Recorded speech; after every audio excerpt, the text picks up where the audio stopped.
دیا گیا، اور ساتھ یہ بھی بتا دیا گیا کہ مانگنے والوں، دعا کرنے والوں، تمہیں معلوم بھی ہے کہ اللہ سے تمہیں کیا مانگنا چاہیے۔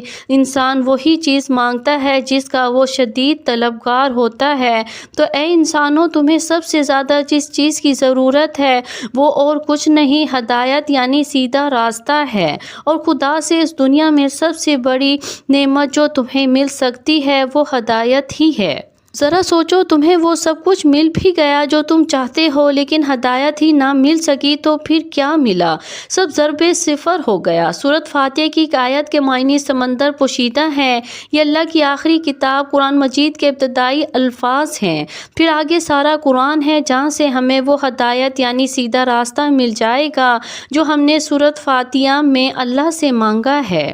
سارا قرآن مجید اسی سورۃ فاتحہ ہی کی تشریح ہے۔ یہی وجہ ہے کہ نبی کریم صلی اللہ علیہ وآلہ وسلم فرما گئے ہیں کہ سورۃ فاتحہ کی مثل کوئی چیز نہ تورات، زبور، انجیل میں ہے اور نہ ہی قرآن میں۔ یہی وجہ ہے حضرت علی رضی اللہ عنہ نے فرمایا، سورۃ فاتحہ کی تشریح میں اتنی زیادہ کتابیں لکھی جا سکتی ہیں جن کتابوں کا وزن 100 اونٹ بھی نہیں اٹھا سکیں گے۔ نماز میں فاتحہ، دعا میں فاتحہ، دم میں فاتحہ، ذکر میں فاتحہ، تعزیت میں فاتحہ، شکر میں فاتحہ، ہر تقریر کی ابتدا میں فاتحہ۔ آج کا عمل بتانے سے پہلے آپ ایک واقعہ سن لیجئے کہ تاکہ سورۃ فاتحہ کی طاقت کا اندازہ بخوبی ہو سکے۔ ایک مرتبہ کسی شخص کو سانپ کاٹ گیا تو حضرت ابو سعید رضی اللہ عنہ نے اس شخص پر سورۃ فاتحہ پڑھ کر دم کیا تو وہ ٹھیک ہو گیا۔ تب حضور صلی اللہ علیہ وآلہ وسلم نے فرمایا، اے ابو سعید، تمہیں کیسے معلوم ہو گیا کہ یہ رقیہ یعنی پڑھ کر پھونکنے کی صورت ہے؟ اس واقعے سے آپ سورۃ فاتحہ کی اہمیت کا اندازہ خود لگا سکتے ہیں۔ اس صورت میں کتنی زیادہ تاثیر ہے۔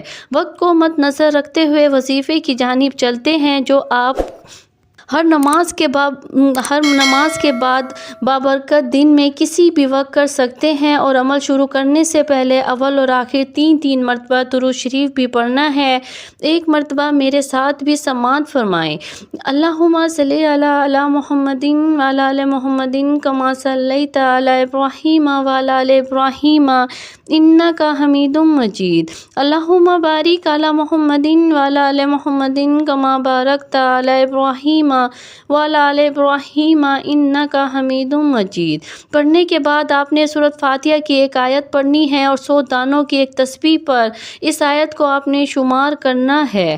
ایاک نعبد و ایاک نستعین، ہم تیری ہی عبادت کرتے ہیں اور تجھ سے ہی مدد چاہتے ہیں۔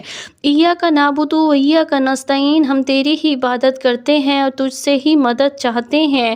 اس سے پہلی آیت میں بیان ہوا ہر طرح کی حمد و ثنا کا حقیقی مستحق اللہ تعالیٰ ہے، جو کہ سب جہانوں کو پالنے والا، بہت مہربان اور رحم فرمانے والا ہے۔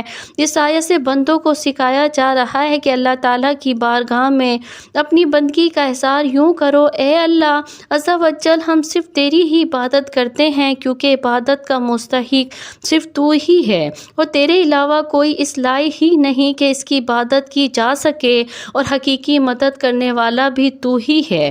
تیری اجازت اور مرضی کے بغیر کوئی کسی کی قسم کی ظاہری، باطنی، جسمانی، روحانی، چھوٹی بڑی کوئی مدد نہیں کر سکتا۔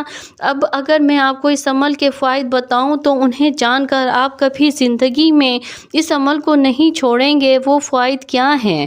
یہ ہے، جسم میں کسی جگہ درد ہو، بخار، کینسر، کالا یرقان، فالج، نزلہ، زکام، سر درد یا قرض، کوئی بھی روحانی، جسمانی، چھوٹی بڑی بیماریاں ہوں، ان سب کے لیے یہ عمل نہایت شافی علاج ہے۔ جو کوئی بھی اس عمل کو کرتا ہے تو وہ ضرور اس پازیٹیو اثرات اپنی زندگی میں محسوس کرتا ہے۔ میں آپ کو بھی کہتی ہوں کہ آپ بھی اس عمل کو اپنی زندگی میں ضرور کریں۔ اس عمل کی برکتیں تو میں نے آپ کو بتا دی ہیں، مزید یہ کہ اس کی برکت سے آپ کے روزی روزگار، نیک تمناؤں، کاروبار میں اضافہ ہو جائے گا۔ اللہ رب العزت اپنی غیبی اور لامحدود خزانوں سے آپ کا رزق بڑھا دے گا، اور انشاءاللہ ہر طرف سے آپ کو خوشی ہی خوشیاں ہی ملیں گی۔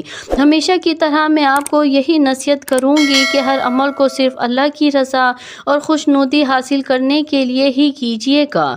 دنیا کی لالچ میں ہرگز مت کیجیے گا، اس سے آپ کا صرف ٹائم ہی ویسٹ ہوگا، ٹائم ہی ضائع ہوگا، کیونکہ وظیفوں میں اثر بالکل بھی نہیں رہے گا۔